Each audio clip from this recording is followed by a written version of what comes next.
Oh, grabe oh. Balikan na natin yung mga kaso sa flood control project. Oh, talagang walang kabilya. Grabe, no?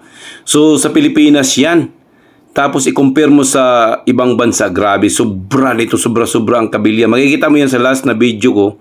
Makikita mo yung mga kabilya rito. Sobra-sobra. Tingnan mo yan, oh. Oh, nagko-collapse. O yan, so sino mga sangkot ngayon? May mga congressman at mayroon na namang dalawang pinakamalaki. So, investigation pa yan.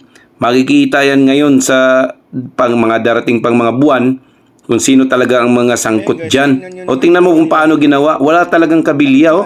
O saan ka makikita niyan? Pinapalitada lang. Yung sa tabing sa tabing ilog.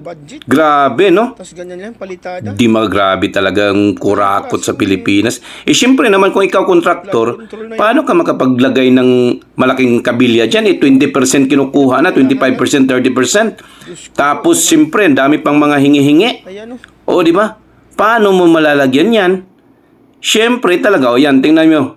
Dito sa amin, tingnan nyo yan. Kung gaano kadami ang kabilya. Ang laki-laki pa niyan, mga kabilyang yan, Sobra-sobra. Tingnan nyo. Grabing kabilya niyan.